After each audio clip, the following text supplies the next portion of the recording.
2020년 5월 1일 농업농촌공익직불제가 시행됩니다. 여러분들의 궁금증을 풀어드리도록 공익직불제의 이모저모를 속속들이 알려드리겠습니다. 1단계, 기본형 공익직불금 신청 자격이 있는지 확인해야 합니다.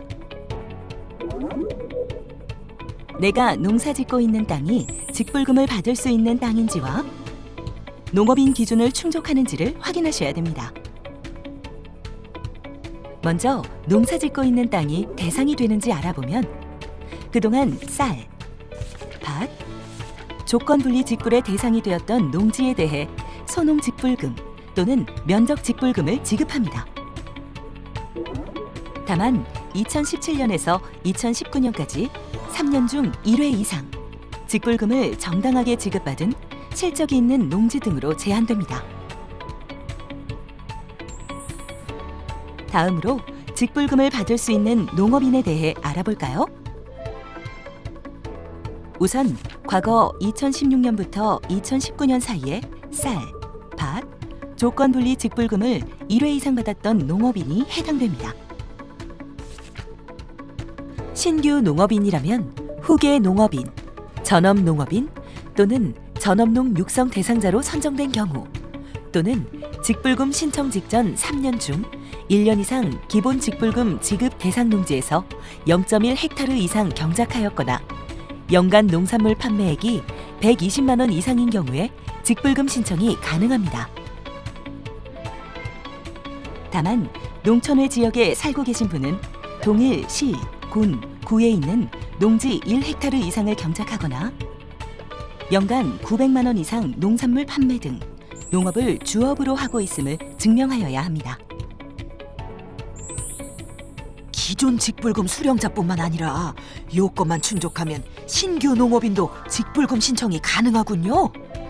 그렇습니다. 하지만 직불금 대상 농지와 농업인 요건을 충족하더라도 농업의 종합소득이 3,700만 원 이상인 경우 지급 대상 농지 등에서 농업에 이용하는 면적이 0.1헥타르 미만인 경우에는 직불금을 지급하지 않습니다.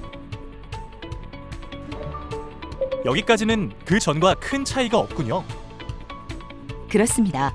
다만 정당한 사유 없이 이전보다 직불금 신청 면적이 감소한 경우에는 직불금을 지급하지 않는 요건이 추가되었습니다. 다만 매매, 증여, 상속 또는 임대차 계약 종료 등의 사유로 정당한 감소임을 증명할 경우에는 지급이 가능합니다. 이렇게 대상 농지와 대상 농업인의 요건을 모두 충족하셨다면 소농직불금 또는 면적직불금을 신청할 수 있는데요.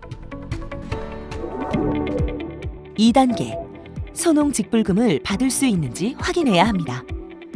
여기서 소농직불금은 소규모 농가 직불금을 줄인 표현입니다.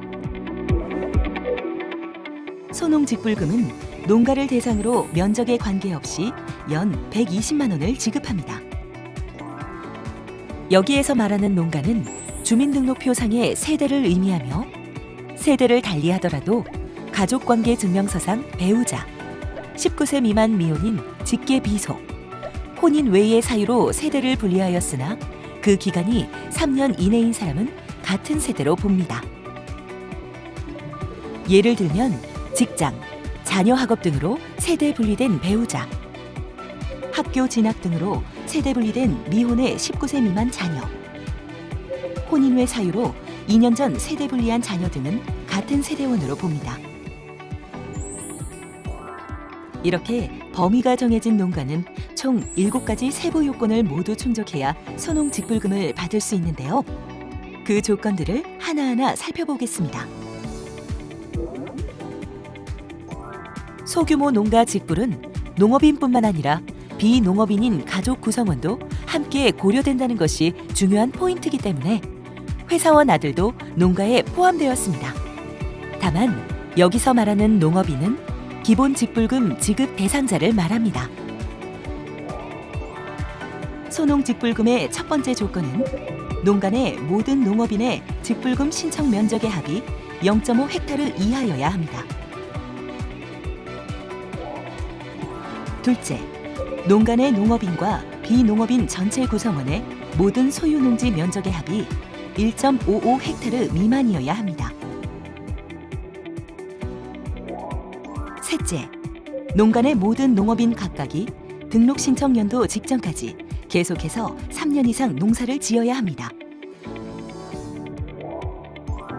넷째, 농간의 모든 농업인 각각이 등록 신청 연도 직전까지 계속해서 3년 이상 농촌 지역에 거주하여야 합니다. 다섯째, 농간의 모든 농업인 각각의 농업의 소득이 2천만 원 미만이어야 합니다. 여섯째, 농간의 농업인뿐만 아니라 비농업인까지 포함한 전체 구성원의 농업의 소득의 합이 4,500만 원 미만이어야 합니다. 마지막으로 농간의 모든 농업인 각각의 축산업 소득이 5,600만 원 미만이고 시설 재배업 소득이 3,800만 원 미만이어야 합니다. 7가지 요건을 모두 충족하셨다면 소농직불금 대상으로 인정합니다. 0.5 헥타르 이하의 농지를 경작하시더라도 나머지 6개의 요건 중 하나라도 충족하지 못하면 소농직불금을 받을 수 없습니다. 대신 신청 면적에 대한 면적직불금을 받으시면 됩니다. 3단계로 소농직불금 지급 대상이 아니라면 면적직불금을 받으시면 됩니다. 그럼 면적직불금을 받으러 가볼까요? 면적직불금은 소농직불금과 달리 농업인을 대상으로 신청 면적에 따라 지급합니다. 면적직불금의 지급 단가는 농지 면적이 커질수록 면적 구간별 지급 단가가 낮아지게 됩니다. 또한 농지 유형은 농업진흥지역 내 논밭, 농업진흥지역 밖의 논, 농업진흥지역 밖의 밭으로 구분하여 지급 단가가 낮아지도록 하고 면적 구간은 2헥타르 이하, 2헥타르 초과에서 6헥타르 이하, 6헥타르 초과에서 30헥타르 이하로 구분하여 각각 지급 단가를 다르게 정합니다. 다만 구간별 지급 단가는 논밭 모두 최소 헥타르당 100만 원 이상으로 정하여 고시할 계획입니다. 논밭을 더하여 농업인의 경우 30헥타르, 법인의 경우 50헥타르, 들녘 경영체는 400헥타르까지 면적 직불금을 받을 수 있지만 2019년에 지급 상한을 초과하여 직불금을 받은 농업인과 법인의 경우 초과 면적까지 인정됩니다. 혹시 더 궁금한 사항이 있다면 화면의 문의처로 연락 주시면 상세히 안내해 드리겠습니다. 그럼 공익직불제 따라잡기는 여기서 마치도록 하겠습니다. 감사합니다.